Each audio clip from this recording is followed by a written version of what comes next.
Welcome to Uni Speaks podcast. This is season 2, y'all. And this episode actually has multi-segments. And episode 11 is parenting. Let's talk about these kids. Today, I have guest speaker. Introduce. I am D. Marsh. So we got D. Marsh in the building. And we're about to talk about these kids. So this episode is sort of like a venting sessions for parents to come together and talk to each other about our kids, because sometimes we have to make sure that we're okay out here. And so first, let's start in D. What's the ages of your kids at home? Well, I have 3 at home. 8, which she'll be 9 in August, a 6-year-old daughter as well, and then a 3-year-old son. So 2 girls and a boy. Yeah, I got 3.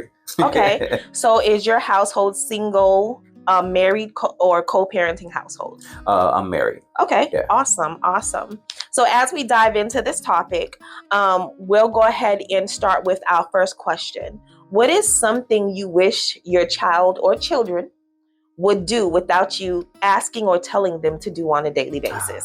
There is many things, but the one thing that comes to mind would probably, the thing that I say that I repeat myself the most on would probably be them keeping their room clean. Yes. Yes. And my girls, they have their own room and they have their own bathroom in there as well. So I think it's very important. I mean, it should be equally as important for girls and boys, but especially for girls, I just feel like there's a heightened importance for them to like keep your bathroom clean, like keep your room clean, like, tidy up. So that's something that I struggle with daily with them. I have to try to implement different things in order to make them want to do it or encourage them to do it. Like a reward system now. Nowadays, like, you have to reward kids for doing what us back in the day, it was what we were supposed to do, Mandatory right? For us. Mandatory. There's no going outside. There's no TV. There's nothing until your chores is clean. But nowadays, it's like we have to bribe our kids to do what they're supposed to do and set those expectations in them. Those what is it I'm looking for? Not boundaries, but what is that word? Y'all know the word I'm talking about. Set those standards. Throw me a line, D. Standards, expectations, morals in them. Principles, yes, values. There we go. That's the road I was trying to go down and found the roadblock. But yes, set those morals and values and instill them in it. Instill. Yes, there we go. Throw me a line. Instill those principles and values. The same things that we came up on. That made us the people that we are, and hopefully everybody that's listening to this is you're all good people, right? But certain things that make you who you are, and your upbringing has a lot to do with that. So, correct. Parenting, we take it very serious, as it should be taken. So, making sure. Now, a lot of these things may seem small. Especially to the kids, it's like, oh, I gotta clean up my room. Yes, you have to clean up your room every day. I don't want you to be a junky adult. Or what about I was instilled with, when you wake up in the morning and you get out of bed, you make your bed. Like, kids are just getting up and hitting the ground running and not understanding that you need to make your bed when you wake up. So just kids, if you're listening, your parent isn't the only parent who is instilling these values in you. All parents say the same thing, because my son is 14 and I have to tell him, did you make your bed this morning? No. Did you clean your bathroom? No. So it's every day I have to tell him the same thing, just like you. Did you do your chores? And just to be frank, with boys, it's a little tougher because I remember growing up and it's like that being said to me, hey, make your bed. And in my mind, I'm like, well, I'm getting ready to lay back in it. And that's my son. But as a parent now, it's like you always want your room to be presentable. You never know who's going to come by. You never know who's going to pay a visit, things like that. So I have to kind of stress that to my kids. Like, correct. Yeah, even though you're getting ready to get right back in your bed tonight, you still you get a certain comfort with laying in a bed that's made. Right. And you can't want company to come to your room and your room is dirty, or your company to use your bathroom and your bathroom's filthy. And it's who's going to want to come and spend time with you if your room is nasty. It makes perfect sense to me, but these kids don't understand. So what are some things that you are tired of doing or saying to your children on a daily basis? It's tough because they are children, and they don't have a full concept of what it is to be an adult. So with my kids, what I have to constantly say or the things that I may get tired of explaining to them is the fact that I've been at work all day. So once I come in the door, like, give me a second, give me a break. I know you have demands. I know there are things that you want me to do, you want me to see, all of that. To the point where sometimes when I get home, I'll just sit in the driveway for a good 5 minutes because I know I'm going to get bombarded by these children who I love dearly once I step in the house. So I'll give myself that time because I know there has been times where I immediately step in and then I don't have any time for myself until 9-10 o'clock when they're going down, and then that's like my time to kind of like have. So it's kind of trying to convey that to them on a daily basis, like, hey, daddy gets tired, daddy's been at work all day, give me a second. And it's like in parenthood or in parent life, there is no second for us. Everything is me. And sometimes you have to say, like, what about me? I used to love to sit in my car after work, just pull up. Sometimes I'll send my son upstairs. Now, when I pull up, I can sit in the car less than 2 minutes, and my son's, what are you doing in there? I'm trying to have a second to myself. Well, let me in. I'm going to sit, and he'll get in the car. He'll sit in the back seat. He'll be quiet for a couple of seconds. He's like, Mom, yeah? So what's for dinner? Okay, let's get out of the car. Let's go upstairs. There's no me time. And it's funny because I have no me time, period. Whether it's sleeping, showering, going to the bathroom, I have no me time. And technology doesn't help either. Because when I pull in my driveway, I have a ring. So it immediately goes off.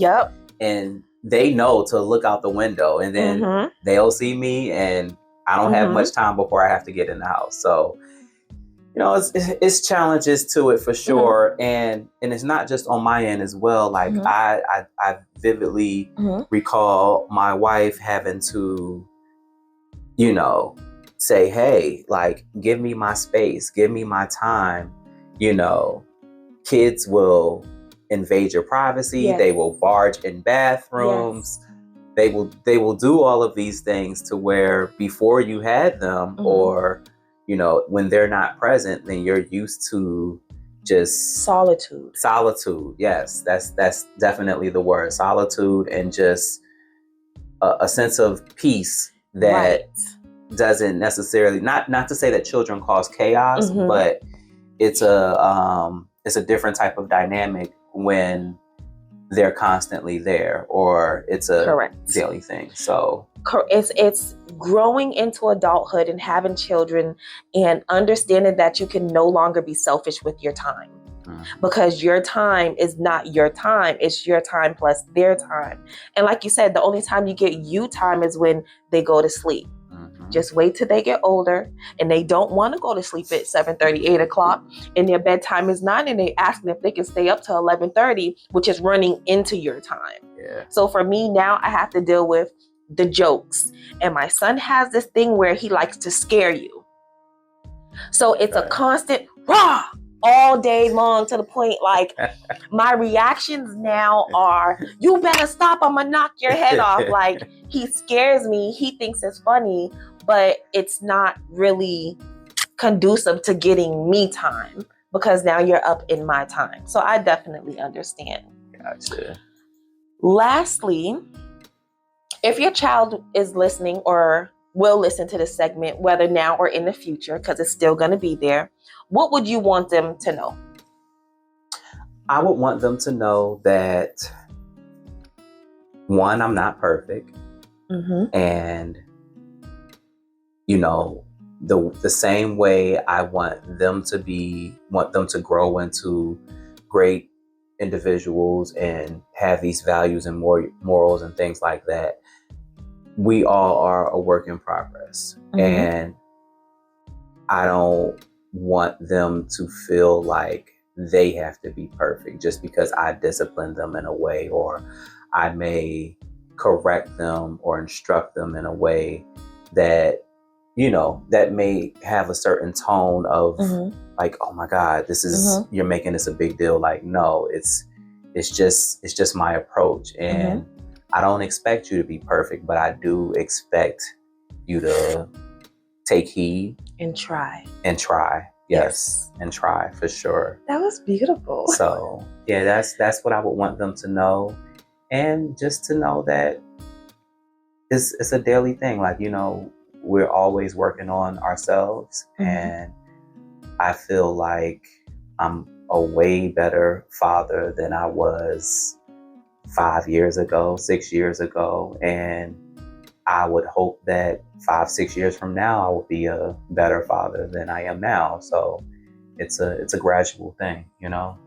And the same way I try to teach them lessons, they essentially teach me too. Exactly. So, one hand washes the other. And I totally agree with you. That was actually beautiful. And I did say that was my last question, but you said something that segues into another question I have up here. Okay. What is something that you struggle with as a parent when it comes to discipline?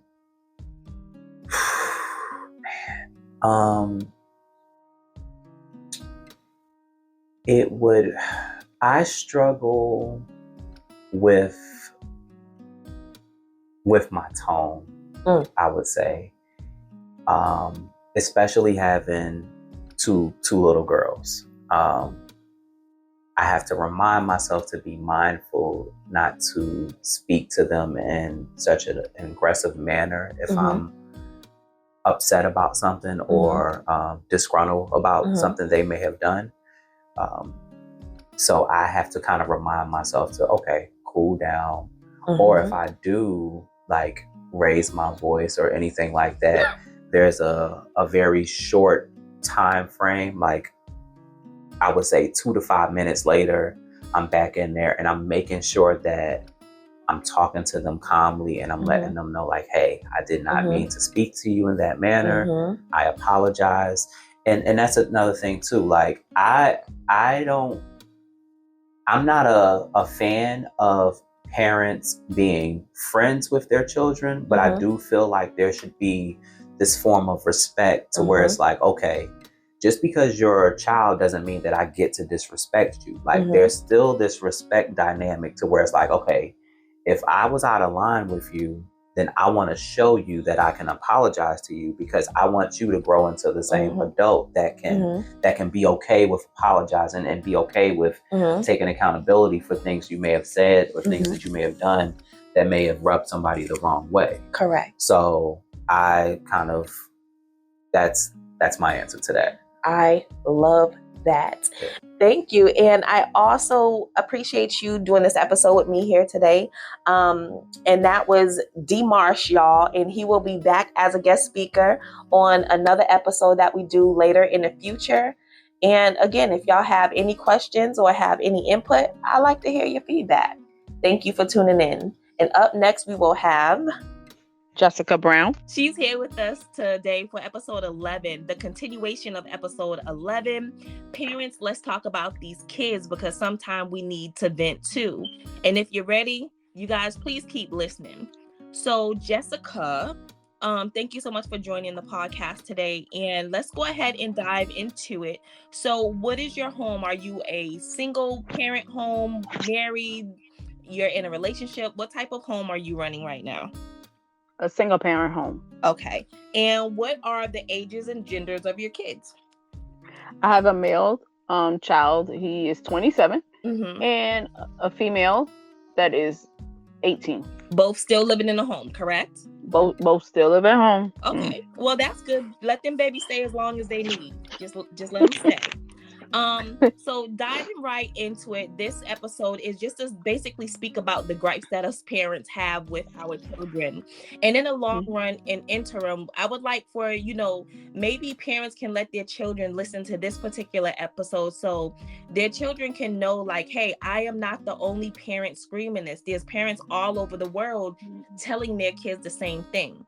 So my first question to you is, what is something you wish your child would do without you asking on a daily basis? Keeping their room clean. My daughter, I would think my son would be a messy person, but it's my daughter. I told her, I don't think that any young man will appreciate a young lady who is nice nasty. And the meaning of nice nasty to me is you pretty on the outside, but your room and how you live is nasty. Like, so I just feel like you want to have people come over and chill and stuff like that, but nobody want to chill in your room and it's a mess. Agree. How can you think when it's a mess, or have, not to embarrass her, but have odors coming out of the room and stuff like that? Because your cat, for your cat, I was raised just like, keep your room clean. I think that certain areas of the home should be clean, and certain people in the household should take accountability of keeping certain areas in your home clean. If you have a clean home, you can sleep well at night. You can't sleep in the living room because your room is junky.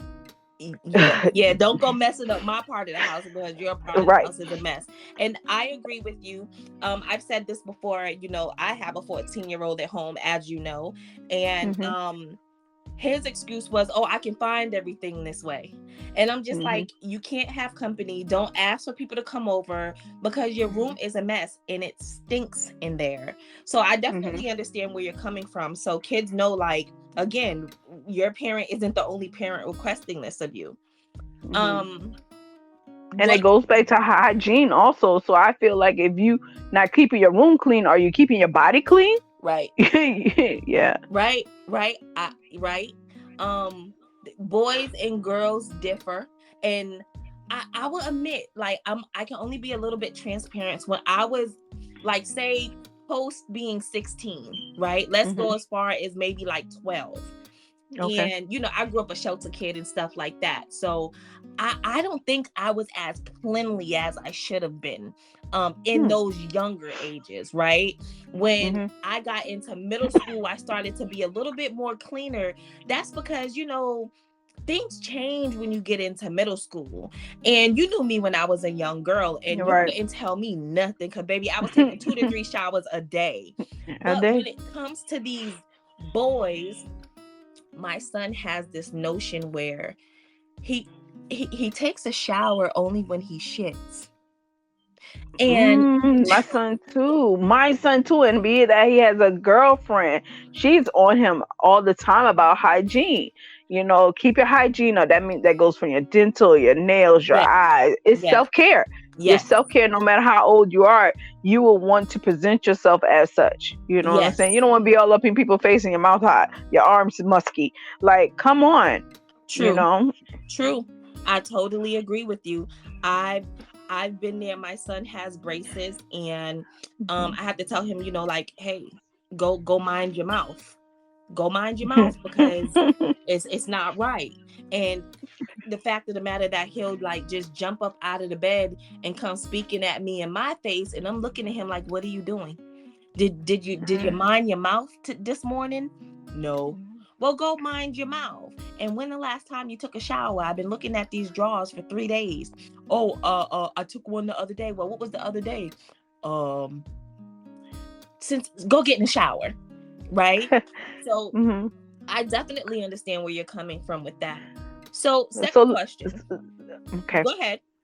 I was gonna ask, do you think that us as parents, as we are getting older, we becoming less lenient with our children and letting them do as they please?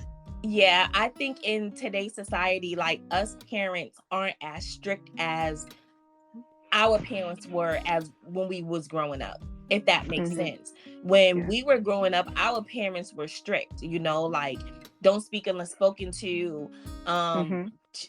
You do what I say when I say do it. Like, we didn't have a voice, you know what I mean? Even if we were telling the truth and our parents felt like we were wrong, we still got our ass whipped, period. You know what I mean? So I think nowadays, after a while, that's that trauma that comes with it too in parenthood. Like, I don't want to raise my child like that. I'm going to raise my child differently. And in turn, yes, we get a little bit more lenient. We let things slide. We do a lot more talking than ass whipping. But again, still, times has changed, because now, oh, you beat me, I'm going to call the cops. Right. But us, per se, go ahead, I call them for you. You know what I mean? Right. Call them for you. But to answer your questions, I do think, yes, as time passes and as you get older, because my mom is 75, and I've seen where she had gotten more lenient after I moved out, let's say with my little sister. And I'm like, what? Really? You let that happen? What? Okay. And then my mom said, baby, time changes. So yeah, I think we do get a little bit more lenient as we grow older and our children get older. Okay. So second question, what are things that you are tired of doing or saying to your children? Did I ask you that one? No, you didn't. Okay. Let me see. I'm tired of them. I'm tired of asking them to be respectful. Right. I mean, it's a time and place for everything. Like, my son now is just like, yes, he's 27, but at some point in time, I'm not your girlfriend. I'm not your friend. I'm your mother. And I think sometimes he forget that. And then I had to go on the silent treatment with him. Now, my daughter, she's a water bag. She's a water bag. So she don't like confrontation. She's a very, how can I say, she's her sign. She's a Cancer. She's very emotional. So, but it's the respect for me. It's like, you're not going to talk to me any old kind of way just because you think you're grown. Right. You're still in my house. So I feel like if you're grown, if you think you're grown and you think you're going to disrespect me, it's time to move out. Right. No, I definitely understand. And not for nothing, I can say overall, I do have a good child. Like, I don't have too many issues, but I would say sometimes I have to remind myself, you my dog, he like my mini best friend, but I'm still your mother. Who are you talking to? Don't you ever fix your lips to talk to me like that. And like, yes, ma'am, I'm sorry, yes, ma'am. Like, and like, kids, you give them an inch, they take a yard. And that's an old school saying that we've got from our parents. You give them an inch, they take 16 yards. Okay. And like, when you have to bring them back to reality, not only does it hurt you, but it also hurts them. Like you said, you gave your son a silent treatment. I don't have to give my son a silent treatment. I basically tell him, like, yo, you better check yourself before you wreck yourself, because don't make me have to put these paws on you for getting out of line. And with my son still being young, he takes heed to it very, very quickly. And, your baby's 27, and it's just like, damn, okay, you 27, and you know how our parents used to say, oh, you're not too old to get beat or to get slapped up. They think it's a joke, but at some point in time, it's going to come. So I definitely can relate to having to keep telling them, I'm not your friend. Talk to me right. Talk to me nice. Right. If your children decided to listen to this segment with their mammy on it, what would you want them to know? I would definitely want them to know everything I instill in you and tell you is not to hurt you. Because kids always think they know it all. I mean, we thought we knew it all. But until I had my own kids, and I'm like, I really don't know it all, because I'm still learning this thing, parenting. Right. There is no book on it. I'm not always right. you're not always right, but let's come to a happy medium where we both can be able to communicate and listen to each other without talking at each other. Because I think that's where we fail too. Well, I can say me personally, where I it's do as I say type of thing. You know what I'm saying? No ifs, ands, or buts, and I don't let them have a voice. And that's when my daughter would say, "Ma, I have a voice. I have this," and I'm like, "Girl, no, you don't." And I feel bad because yes, she does. She does have. She has feelings, and I knew how it was for somebody always shutting me down and never letting me express my emotions or my feelings towards something. So, like you saying that, and I do have a topic, and I said this in my last segment about generational curses. And basically, what you just said is the epitome of generational curses. I am doing the same thing to my children that was done to me as, a child, and I didn't like it, but I find myself doing it to them. But at least you're able to hold yourself accountable. Our parents didn't hold themselves accountable for, let's say, the mistakes in upbringing, because they're only doing to us what their parents did to them, and so forth. So it's one of those things of like just breaking the curses. And as you said, instead of talking at them and screaming at them, talk to them. And sometimes, you get more out of talking and having a conversation than yelling and screaming. Because who's going to yell at me? I'm not going to listen. I'm going to tune you out and wait for you to be done so I can turn around and leave. And I totally agree with that, because at one point, me and my daughter relationship was, it was toxic. We didn't speak to each other. We it was like we was roommates in here. It was definitely like we was roommates with all three of us in this house. And I'm like, what is going on? So I had a family meeting. And it was like, listen, we're not roommates. We're mom and children up in here. I love you guys. I treat you as such. What's the problem?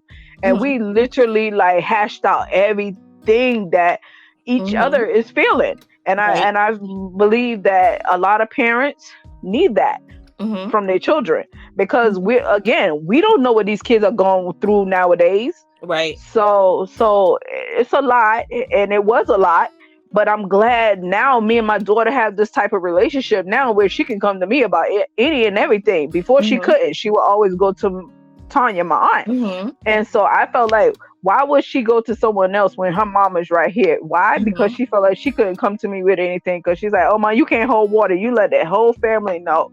So I'm learning to keep what's in our family with me and not sharing it with everybody, because people will learn to use it against you. So yes, and I agree with that.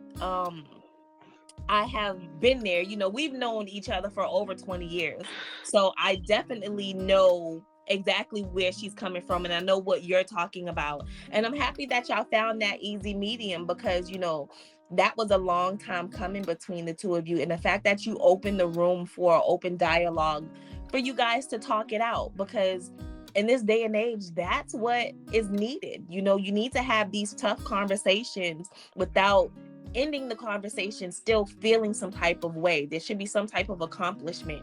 And with this podcast, like, really, that's what I want to happen. Like, this dialogue to open conversations for parents to have with their children and whoever else that needs it to, kill the generational curses.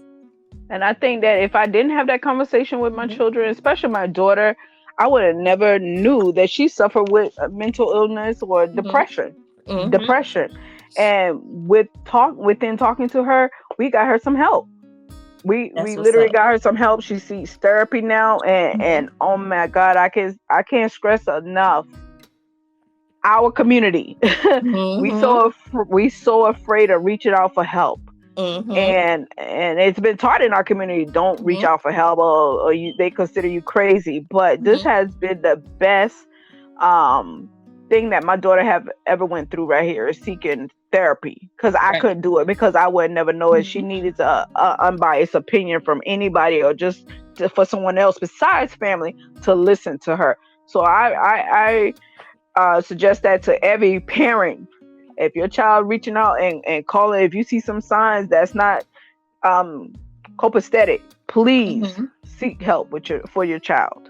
Absolutely. I'm an advocate of therapy. And like you said, I don't think like if you need help and you need to talk someone, like you said, you need someone that's outside of the family, that's professional, number one. Like she can't go and talk to your best friend. You know what I mean? But someone that's outside of the family who's going to have an unbiased opinion, who can actually sit back because they went to school for this shit, to really tell her like, okay, this is what it could be. Because if you go to internal family, friends of the family, all of that stuff, like you said, sometimes we are our own worst enemy, and we're so quick to judge instead of trying to understand. We're so quick to point the finger instead of trying to be empathetic to a situation. Well, if you did this differently, maybe you won't. No, that's not the response, because now you're pointing the finger, and when a person is going through it mentally, that's not something that they need. Oh wow. Yes. See, you hit it head on.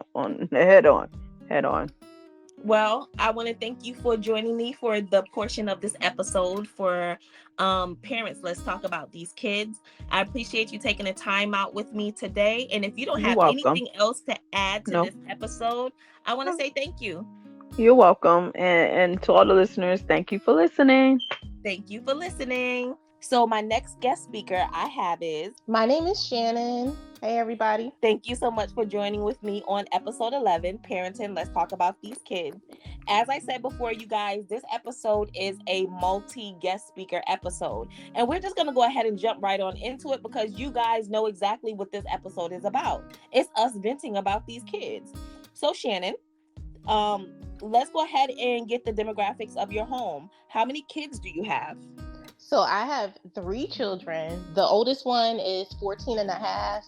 And then I have a 12-year-old. And I also have a 10-year-old. I am married. So this is a 2-parent household, but not much of a difference, you know. Okay. And do you have boys or girls? I have one boy. He's in the middle. He's 12. And then I have the girl 14 and a half and a girl that's 10.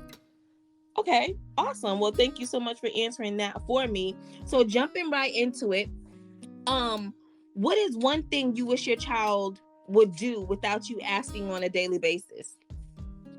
Everything.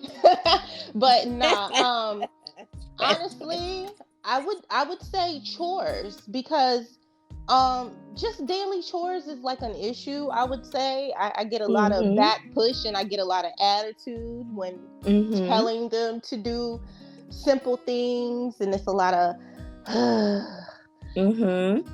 honestly, when I was younger, my mother never had to tell me to do chores. Like, I knew that was something that I had to do.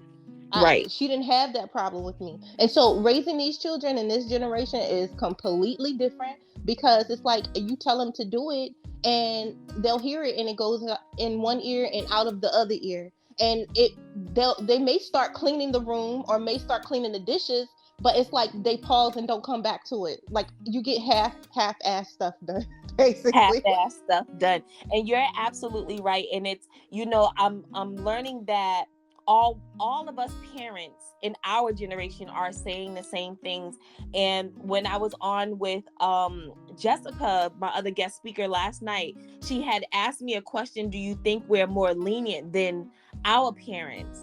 And I was explaining to her, like, yes. And just like you said, this generations of kids is different. They get a lot of leeway. So I definitely understand the struggle with chores.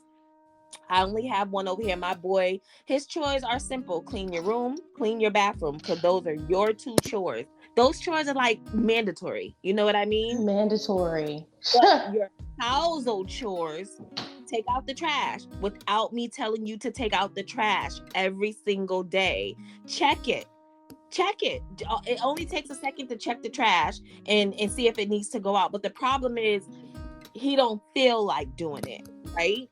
And then sounds right. Like you said, they half-ass wash the dishes. Like, my dishes still be having oil in them. And he said, oh, I washed it. Well, how did you wash it? With cold water?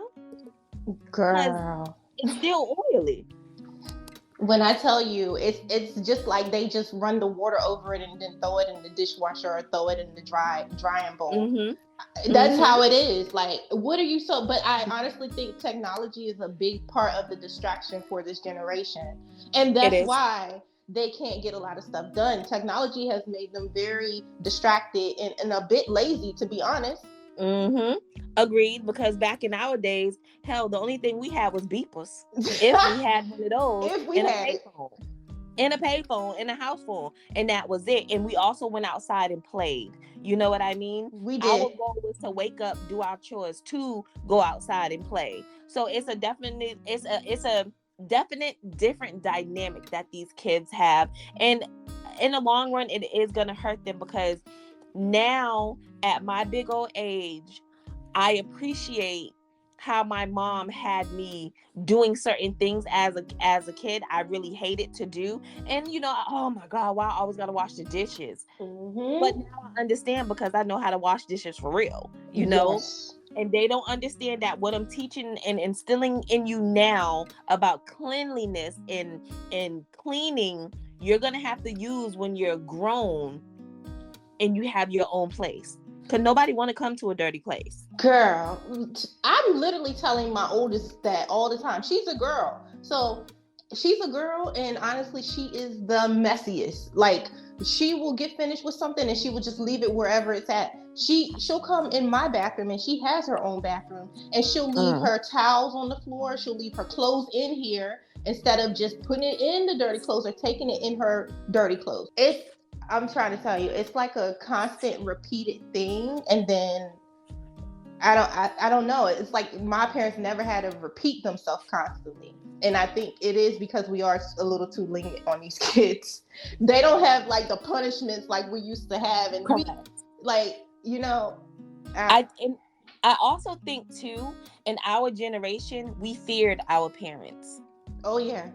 We feared our parents. This generation, like, the kids don't fear their parents, like, oh, you hit me, I'm gonna call the police. And like I said last night, I'll call them. Listen, go on, I'll call them for you. You know what I mean? Right. But they don't fear their parents enough to not do what they're doing. But again, like I always tell people, a person is only going to treat you how you allow them to, and your kids are going to behave how you allow them to. That's a fact. That is a fact. So that goes back to us being lenient as parents. But that's neither here nor there, because we still gonna do what we need to do as parents. You know what I mean? That's a fact. The matter is that the laziness and the lack of and the half-assedness of them doing what they're supposed to do only makes it harder for them. It does. Because we're supposed to help them prepare to be adults. But we can only do so much on our end at the end of the day. So, it's our job to help them prepare. But if they're not taking into accountability or listening, I feel like one day they may be like, you know what? All that stuff my mom was saying or my dad was saying was right. Especially and they will. For my oldest. I feel like for her, because I'm constantly telling her, like, look, you got 3-4 more years until you can possibly be out on your own. You want to go to college. So you need to start now, because when you go to college, you may have a roommate. If you're in a rooming house or get an apartment and have a roommate, you need to practice better cleaning skills, because you can't be just throwing your stuff all over a place that you're sharing with somebody else. Right. It doesn't work like that. Girl, I don't know. It goes in one ear and out the other, like I said. Right. And it's a struggle. It's an everyday struggle. But at least if our children are able to listen to this podcast, they would now know that we are not the only parents saying this to them. There's other parents saying the same thing to their kids over and over and over again. So with that said, what are things that you are tired of doing or saying to your children? I'm tired of threatening to take away devices, and I'm tired of taking away devices, because honestly, I feel like holding the devices and taking the devices away, it still doesn't make them clean up. And at the end of the day, they may clean up once they know that their devices is taken, but they eventually go back to doing the same habits after the devices or the punishment is over. So I'm tired of that, like initiating kind of punishment in that way, and then them not actually sticking to it after the punishment is over, Right. That's a part of me. They're doing the bare minimum to get what they need back. and then they go right back into the same behaviors. Yep. Understood. I when I tell you, I completely understand that. And it's not like I don't like to put my son on. I don't like to take his devices. I don't like to dumb down his phone to the bare minimum.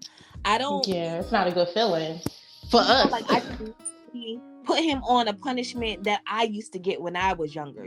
Like stay in your room, no TV, no radio, no nothing. Books or write a story or something, and I kept him in bed for like 8 days. He was on punishment. Now it was supposed to be 2 weeks, but overall he's a great kid, so he spent 8 days in his room staring at the wall. Sometimes, I went in there and I checked on him just to make sure like he ain't having a mental health crisis in there, and right. The boy would be staring at the walls and I'm like, you okay? Yeah. You sure? Yeah. All right. Like I would just have to go in and check on him because he's never been on a punishment like that. But I can tell that he's kind of learned. And I told him like, hey, next time it's going to be a month and I'm not letting up. Right. I don't like putting them on punishment, like I don't like having to discipline my child in that manner, but sometimes you just got to do what you got to do to get your point across. That's a fact. That is honestly a fact. And like you said, they're not bad kids. It's just taking instructions on just the stuff that they're supposed to do when it comes to house stuff. Like I don't have like behavior issues, but just like, okay, chores is very important. I'm gonna need you to do that. Right. And if you want me to cook, have my dishes clean. Have them clean. Like my son will go in and have the water running and quote unquote wash the dishes, but he won't wipe down no counters. He won't wipe down the stove. He won't sweep water everywhere. And I'm looking like, well, what did you do in here? Oh, I just washed the dishes because you told me that was my chore. Your chore is the kitchen. And when you do the dishes, you wipe down the counters and the stove. And it's a constant thing that I constantly have to remind him. And I constantly have to tell him to do. And I'm just like, if I don't have to tell you to take out the trash, I'm telling you to do your chores. And I took vacuuming the carpet away because he just wasn't vacuuming. Yeah, I honestly, I don't know. I would like to know how to get these things to click in their head. That's about it. Because just me even asking my mom, I've been to my mom a lot, and my mom's like, I don't know. I didn't have to go through that. Like, she's just like, I don't know how to help you with that. I didn't have to go through it. And that's because they instilled that fear in us. Yeah. If we don't do it, that's our ass. You know what I mean? They instilled that fear in us. And unfortunately, with this generation of children, it's entirely different, So that fear, they're a lot more privileged. Yes. And that, like, I knew that by 5:30 my chores should be done because my mama's gonna be walking through the door at any moment. And if my chores aren't done, guess what? Go get the belt, right? You're on punishment. And I hated the punishments. You know what I mean? So I made sure the dishes was washed. And my mom was a stickler. If you want me to come home after a long day's work, you have my kitchen clean if you want me to cook. And my hungry ass, I always wanted her to cook. So the kitchen was clean. That's a fact. So here's my thing. I have my 14-year-old, she actually cooks. Like, she likes cooking whole meals. And I mean, she's a great cook. But once she's finished, she does not clean as she's cooking. So all of the dishes are now piled up in the sink, and she's finished cooking, and she's sitting down to eat her food, and now she done got the itis, or she just decided, oh, I done did too much work in the kitchen. And so now all of the dishes are piled up in the sink. And guess who usually gets stuck doing those dishes? You. Either me or her father. And I don't want him doing the dishes. He works hard. So it's usually me doing shit, Well, then if my answer would be, then you don't cook. Right. And that's what I told her. I was like, you know what? From now on, you really can't use the stove unless you know that you're going to wash these dishes. So lately, she's been washing the dishes, but still it's like half-assed dishes washing. Yeah. Then like my son is only restricted to the air fryer. That is all he can use. Air fryer and microwave. He does not cook on the stove. And it's not because he doesn't wash up after himself. It's because he burns shit all the time. And I don't got no time for him burning my house down. So it's one of those things like, oh no, you can put that in the air fryer. All my food that I buy, I make sure that it could go in the air fryer and cook, because he can't use the stove. And I just feel like he's not ready for the stove just yet, all the way, without some type of supervision. Right. I kind of feel that way about Aiden. He done tried to cook a few things, but I'm like, air fry, buddy. Right, air fryer, because that's the safest. Yeah. If your child was listening to this segment, what would you want them to know? I would want them to know that I love them, but I just need them to be more accountable and do what I ask. That's about it. I know that's right. Be more accountable. Just do what you're supposed to do. Do what I tell you to do, not what you want to do. And I shouldn't have to tell you 1,000,000 times. Correct. I shouldn't have to tell you 1,000 times to the point now that I'm yelling and you're looking at me crazy. Girl. Like my son will make you plumb mad. Like I will tell him 1,000,000 times, and now I'm kind of raising my voice, and he'll look at me and like he's like, "Mom, what's wrong?" I'm like, "You're pissing me off." And it gets so funny. Like he busts out laughing. And now we're sitting here laughing, and all the seriousness out of what firing is gone, because now we're laughing. Girl, that's the problem. We joke around with them too much, and so when we do get a little frustration, they think it's a joke. They're like, ha ha, mom's mad. Right. They don't take it seriously. She's crazy. Yeah, she's crazy. She losing Let me get up and go and wash these dishes because she crazy. Yeah. After they made us go a little sane, now they roasting our asses. Right. Let's see. What is something that you struggle with as a parent when it comes to discipline? Hold on. Ask me that again. What's something that you struggle with as a parent when it comes to discipline? Honestly,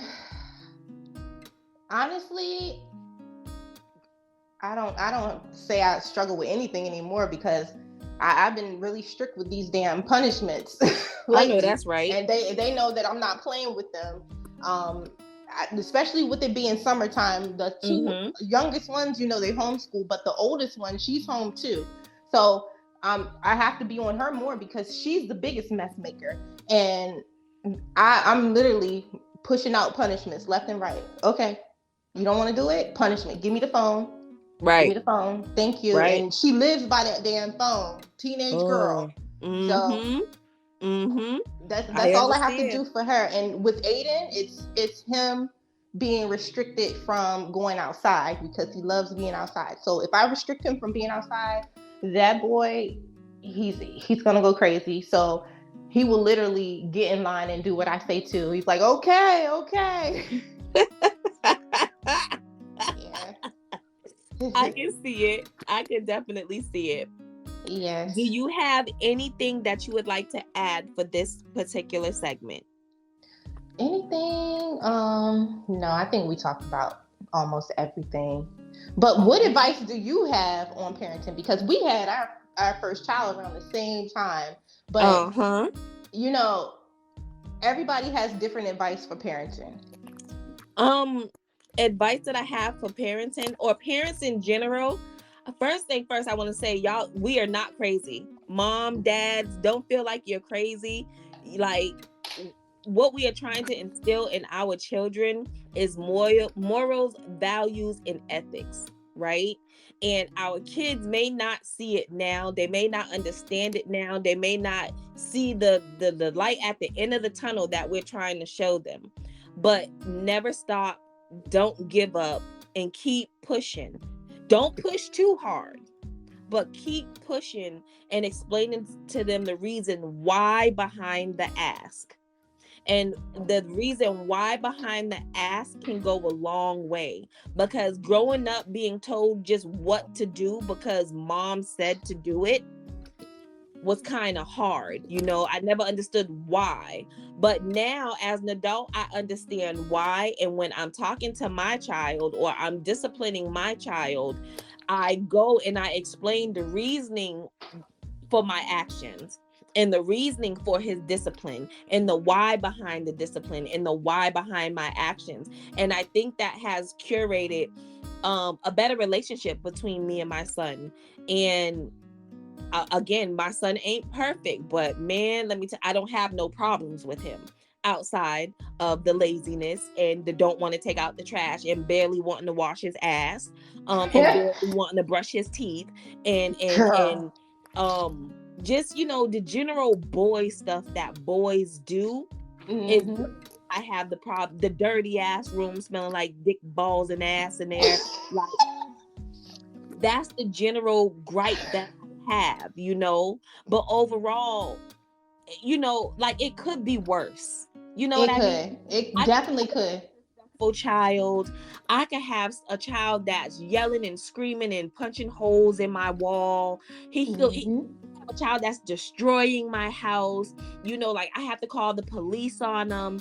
Like, I could have a child with behavioral issues taking me through the ringer, getting kicked out of school, not coming home, out in the streets doing God knows what, and just not listening.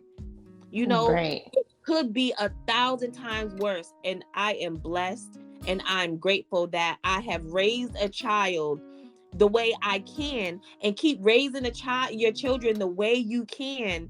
If you have good children, you're not doing anything wrong. But these little gripes that we do have, baby, it could be way worse. And it could. Honestly. That's the advice that I have. It could be way worse, and we're blessed. I love that.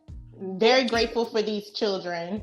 Yes. Need them to do a little bit more on their part. And I like that you said about the explaining to them, because I didn't get that either growing up. And so I think that's why that joking element comes in with them, because they know that we're going to tell them what they did wrong and we're going to explain to them, rather than when we had serious parents. Right. So it's like a completely different generation. And Agreed. So yeah, they deserve, like D. Marsh was saying in the first segment, like, kids deserve respect too. It's true. They definitely Kids deserve apologies. That's true. When you cultivate that type of relationship with the kids, it turns into something different.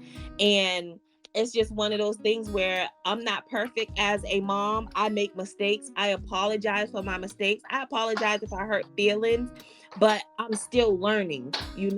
This isn't going to be a smooth ride all the time. I'm still learning. But while I'm learning and my child is pissing me off, I need to vent sometimes. And that's what this podcast is for. I love this. And I love that you made this whole podcast and platform for us to be able to come on here and vent, because we need it.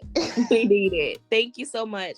I appreciate you coming in today to help me with this podcast. And next up, I have... Hello. This is Miss Renee / Shada's baby mama / Joy. How y'all doing? Yes, y'all. Y'all heard exactly right. That is my baby mama. And we'll dive into that in just a quick second. If you are new to this podcast or new to this episode, this is Parenting. Let's talk about these kids.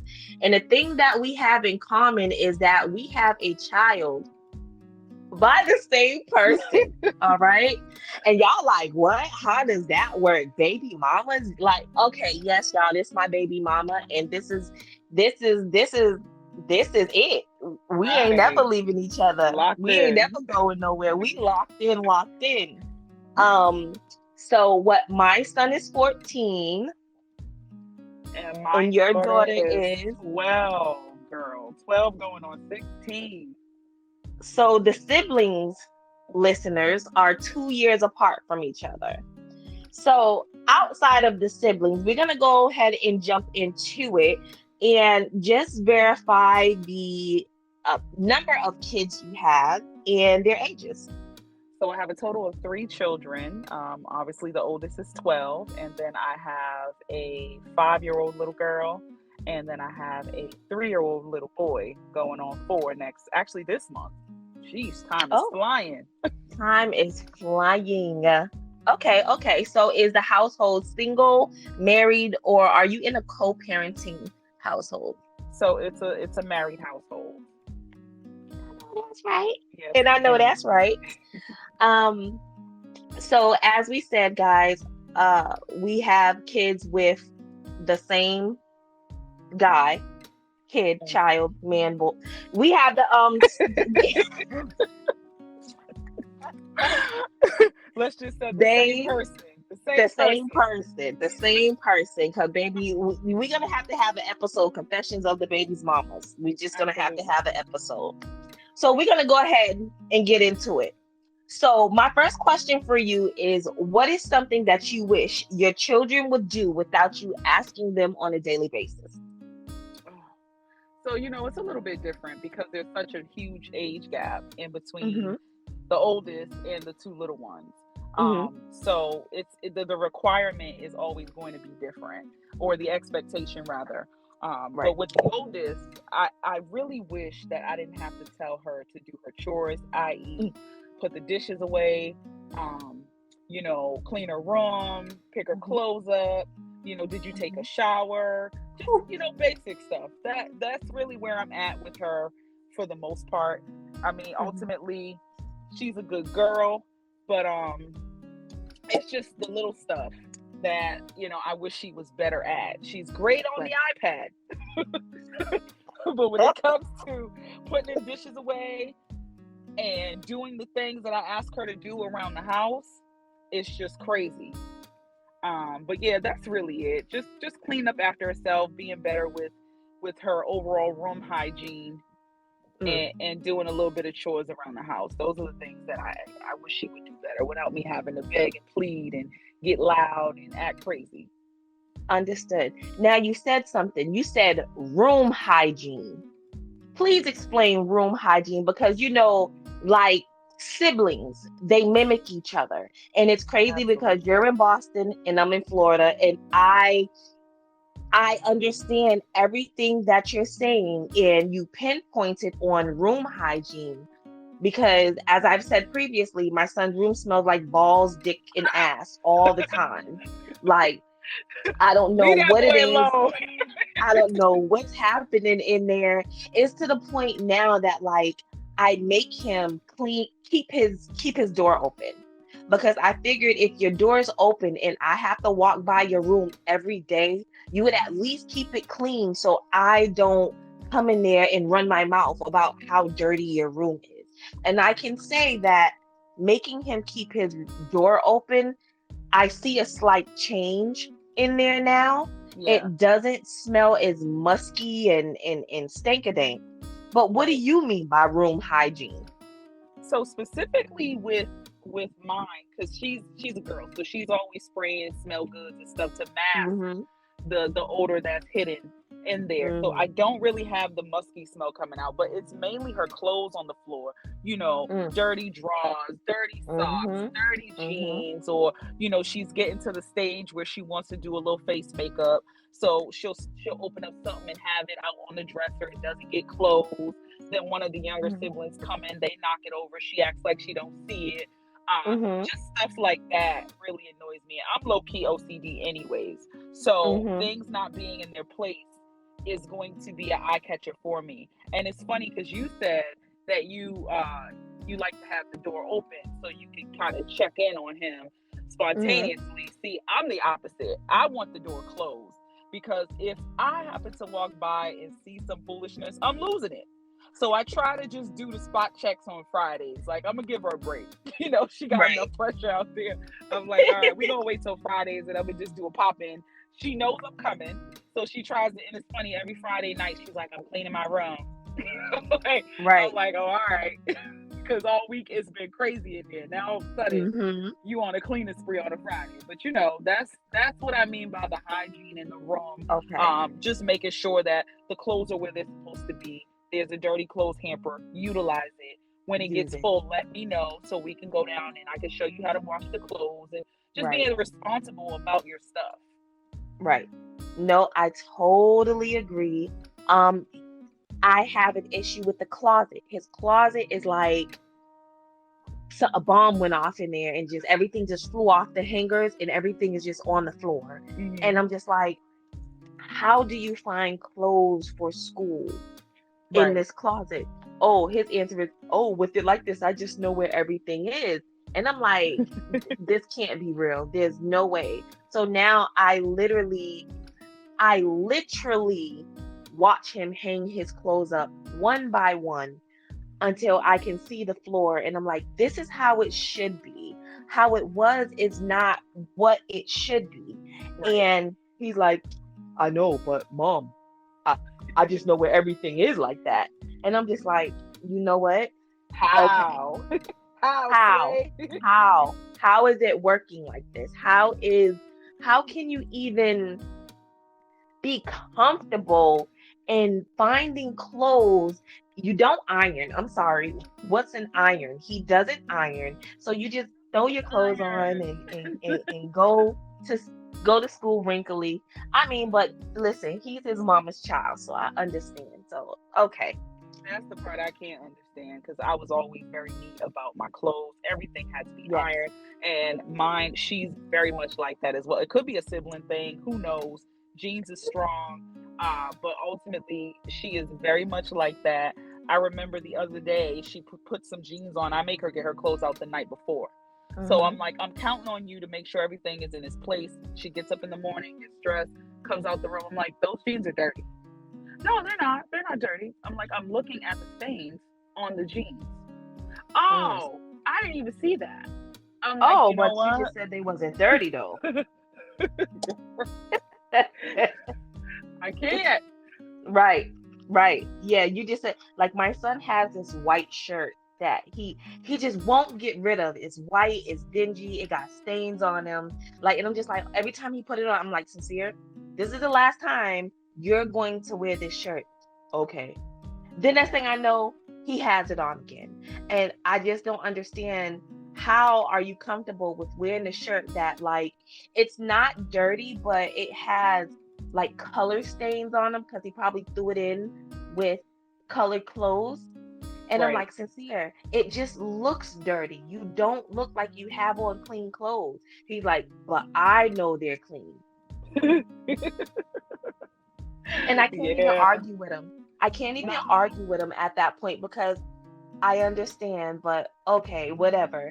And I just let bygones be bygones, because I have to remember, at the end of the day, I can see me in him. Absolutely. And I just see me in him, and I just let bygones be bygones. Okay. Right. So what are things that you're tired of doing and or saying to your children? It's everyday occurrence. So I think that's what's tiring about it, just having to say anything at all. You work a long day, for myself, I have a full-time job.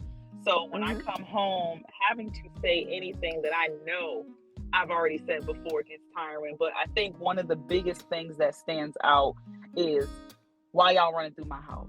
And I think because I have 3, they're constantly up and down the stairs, all around. Yep. With the oldest, she's constantly on her phone, not focused on the things that she needs to be focused on after school. So I have to come in and go, did you do your homework? Did you take your shower? Did you get your clothes out for school? Are you ready for your next day? I want her to be prepared, because, that's what life is about. And I had to learn that the hard way. So my thing is, as a parent, we always want our children to do better than us. So I'm like, I want you to be prepared. I want you to be on topic. Don't get caught up with talking to your friends and you forget, you lose track of time. Now it's 9:30 at night and you're like, oh, I didn't take a shower. Oh, I didn't do this, I didn't do that. So that's the biggest thing. I think with the smaller 2, it's more so of the running around. My oldest, she'll play with them every now and again, but she ain't got time for them. Her thing is, I want to talk to my friends. I want to be in conversations with people that are in my age group and that understand me. So it's a diverse household in the sense of there being such a big age gap. I've got the oldest one with the attitude and wanting to do this and wanting to kind of be on my level at times, and then I got the younger two that want to be babied, and they're in competition with the big sister because now they're like, well, I want to do what she's doing, so because of the age gap, it's so many different things that I have to say based on the age level. But yeah, with the oldest one, it's mainly the focusing and get off your phone. Okay, she's sneaky. At times I'll come in the room and I can see the light under the cover, and she's like, "Huh?" And I'm like, "Are you on the phone?" No. Oh, the lying for nothing, girl. That's the one right there.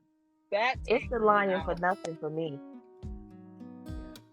And then, for me, it's like a slap in the face because you calling me stupid on the low is what I'm receiving from that. Like, I'm not an idiot. I can clearly see that you have a device under the cover. Like, this is not a game.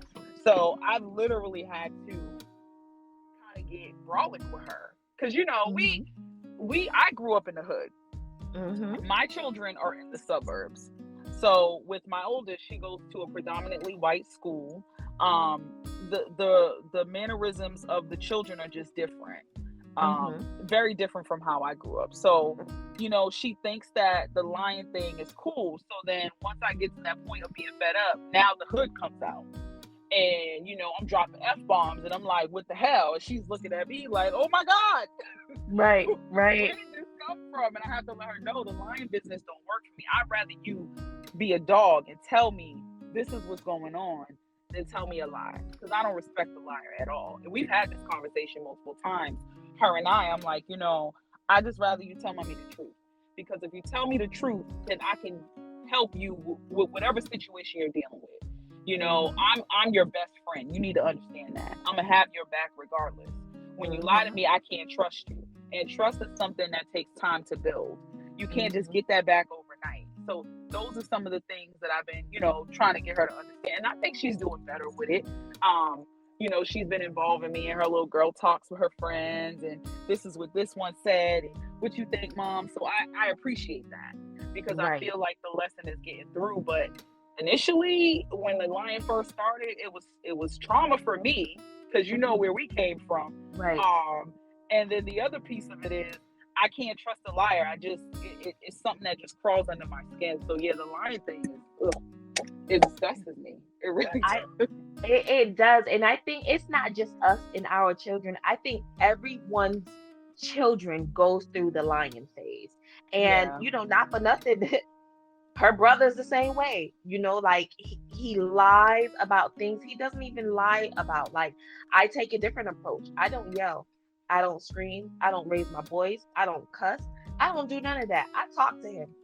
And I talk to him like not an adult, but a young adult. Because like I've said to you before, if you yelling and screaming at me, baby, I'm not listening. I'm waiting for you to shut up so I can go back to do what I'm doing. Right. So I talk to him, and now it's, okay, you know what? I'm tired of talking. So guess what? You're going on punishment. If you can't figure it out by being honest and coming to tell me the truth, because I say, like, listen, when everything is hitting the fan, I need to know that I can look at you and that you're telling me the truth over what these other people is saying to me. I say, if these other people came to me and told me that Sincere did ABC and XYZ, I say, guess what? I'm going to believe them because you lie to me so much. I don't trust you. And I say, and who is that bad for? I said, between you and the police, who am I going to believe? I'm going to believe the police because you never tell me the truth.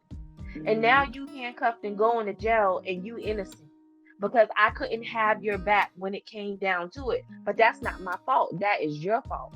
And I constantly have to explain this to him amongst other things with growing up and being an African-American male in this society. Like I have to explain to him other things. And it's like us, we grew up in the hood, Roxbury, Dorchester, Mattapan. We ran the streets of Boston. We know what it's like to be from the hood. Our children didn't get to live that life. My son is a Floridian. He is not a Bostonian. Sincere would not make it up there. You know what I mean? Like, Sincere would be looking at me like, yeah, Ma, I don't like these kids. They crazy. My son he's not a suburban kid, but he is, and I wouldn't say he's sheltered, but he is definitely like a low-key sheltered Florida boy, right? He speaks Floridian. And I just be looking at him like, bruh, you would never know what it's like to grow up in the city. Never. You would never know what it's like to be friends with a crackhead and, like, know that that's her coming up the street. Like, you would never understand walking 5 steps to the store. Okay? Right. Everything down here, he would never know what it's like to catch the city bus. So I'm telling him, like, bruh, you lying to me about the smallest. Sincere, did you take a bath today? Yeah. Baby, you got the same blue drawers on with the bleached out stain on the right hip for the last 3 days, but you want to tell me that you took a shower. So I mentioned the underwear. He said, oh, I got multiple pair of these. So you got multiple pair of blueberry blue drawers with a bleached out stain on them? Right. Please, like, you literally look me in my face with a straight face and tell me you took a shower and I can smell your ums from over there? Yep. And me. There is no way. He has braces, okay? Mm-hmm. Sincere, did you brush your teeth this morning? Yeah. Okay. Then he comes to talk to me and he's burning my nose hairs. And I'm like, absolutely not. Get in there and brush your mouth again. Go take care of your mouth, right? Yep.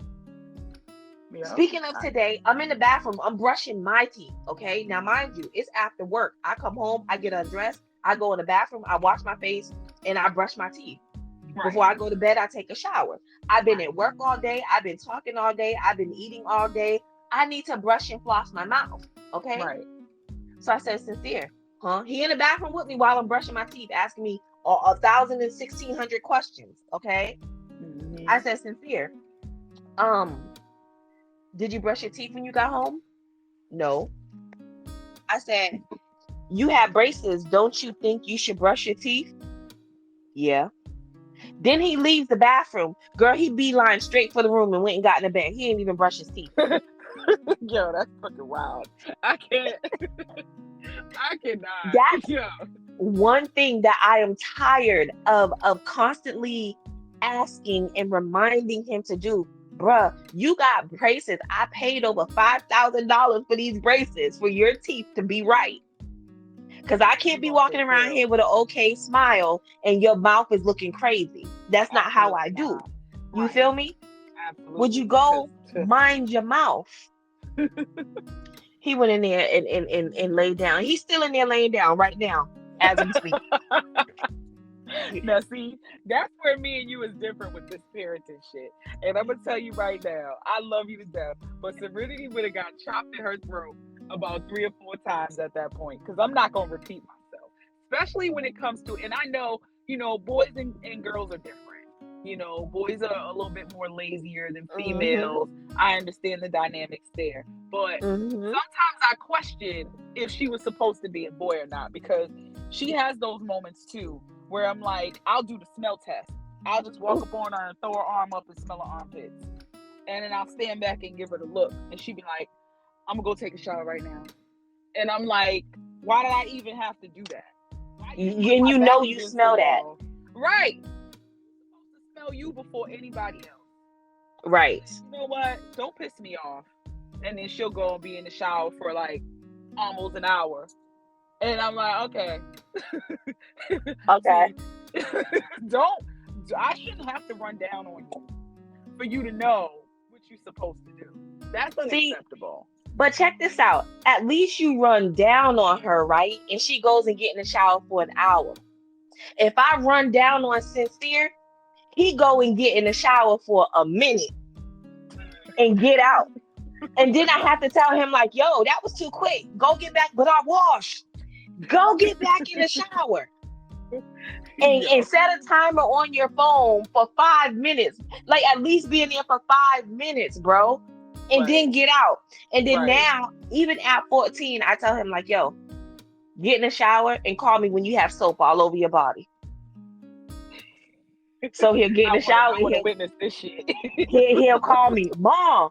I'll come in. He'd be like, look. I'm like, all right. Wash off and get out. Because I'm not doing this. Go mind your body, man. And even like with his mouth, like, now granted, he went in his room and laid down. See, what I'll do is wait till he good and sleep. And I can hear him snoring. And I'll go wake him up out of his sleep and make him brush his teeth. That's right. Well, if you don't want me to wake you up out of your sleep to brush your teeth, you do it when I tell you to do it. You know what? That's a good goddamn idea. I think I might take that one. If you don't want me to wake you up out of your good sleep to take a shower, I like that. Take a shower when you know you should take a shower right after school.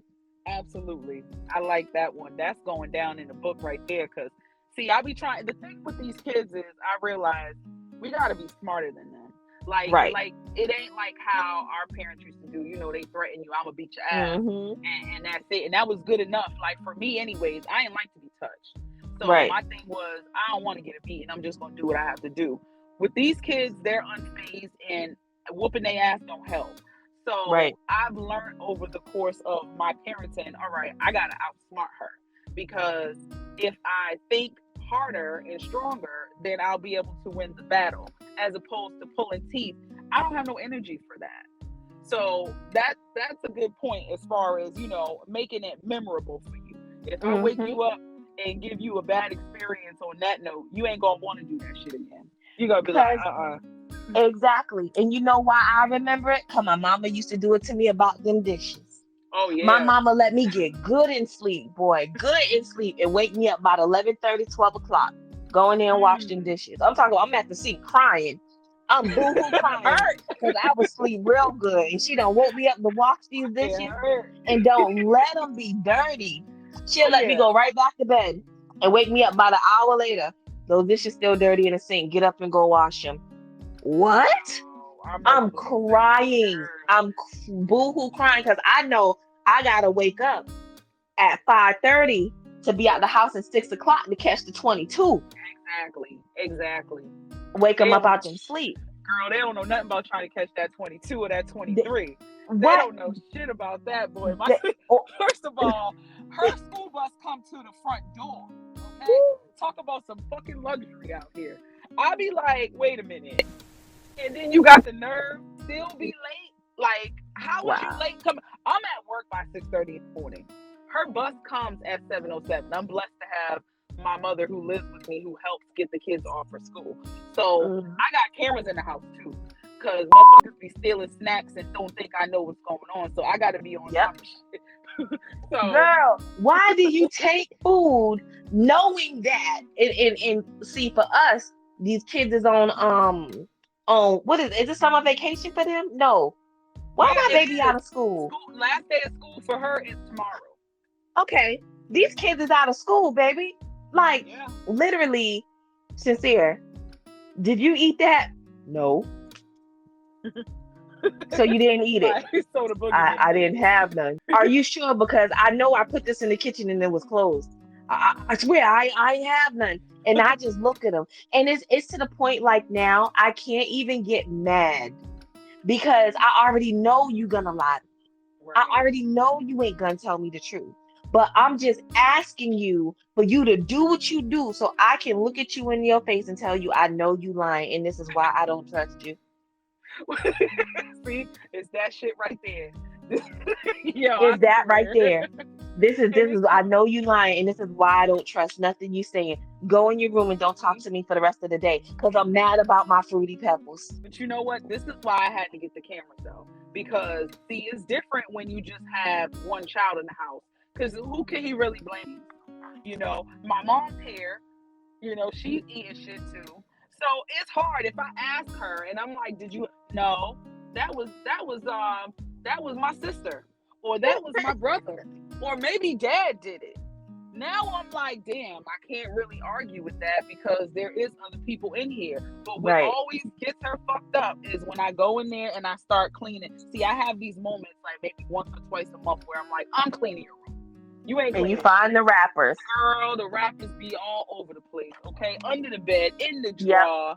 Yep. I'm like, when did you, Yep. why? First of all, if I see a roach in here, it's on. I just need you to know that. Yep. So if you're gonna have the snack and steal it, at least throw your wrapper in the damn recycle.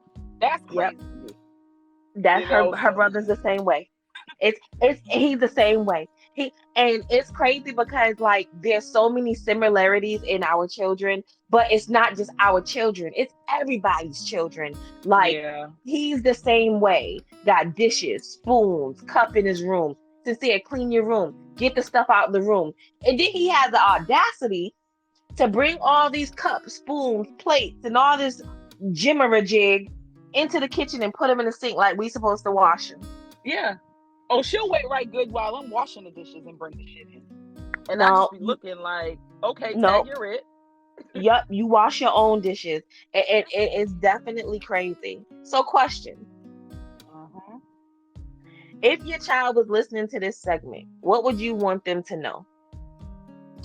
Well, first of all, I would want them to know that I love them with everything that's in me, and that everything that I say and do is for the betterment of them as individuals. They're going to grow. You're going to grow up. You're going to become an adult one day. One day I'm not going to be here anymore. And I want to go to my grave knowing that you got it.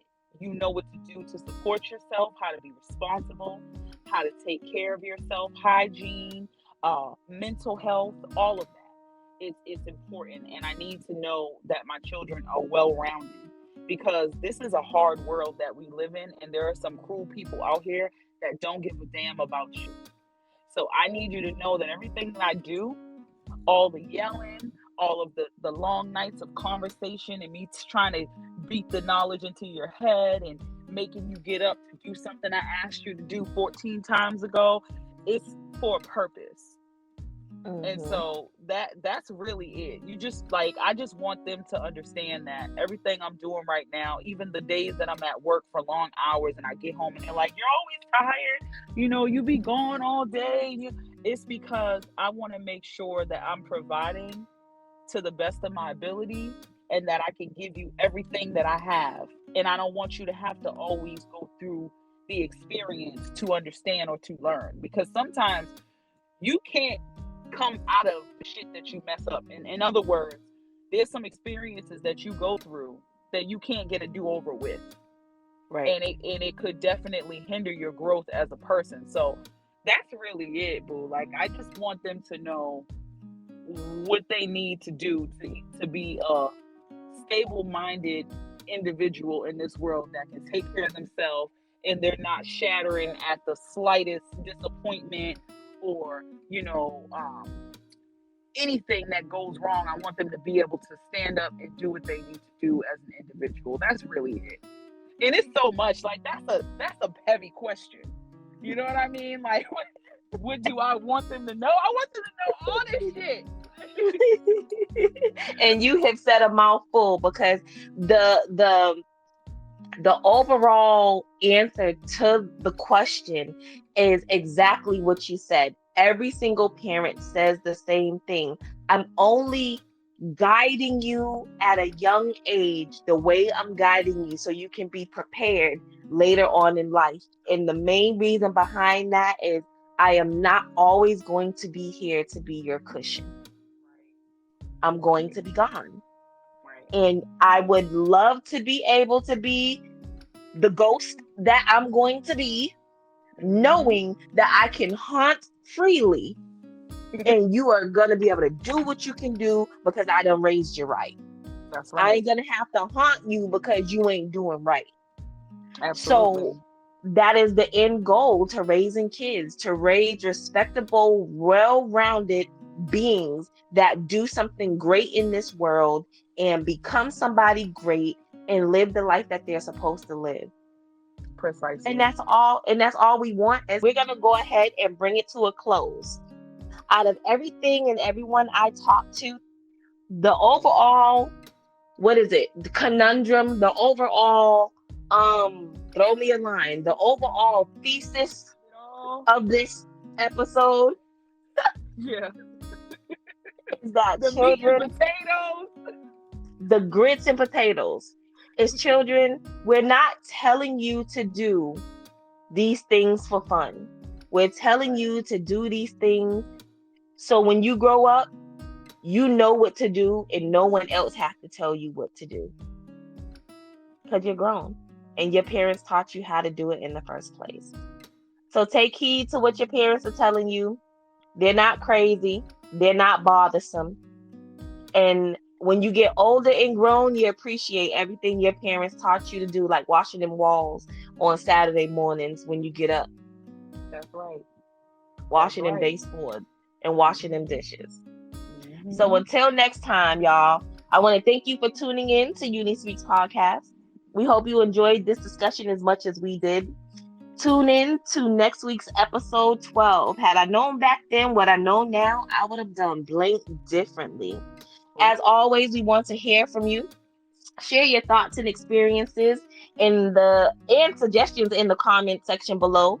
We appreciate your feedback and look forward to hearing from you. Like always, stay connected with us on social media for updates and behind the scenes content. All links, if there's any that's needed, will be provided below.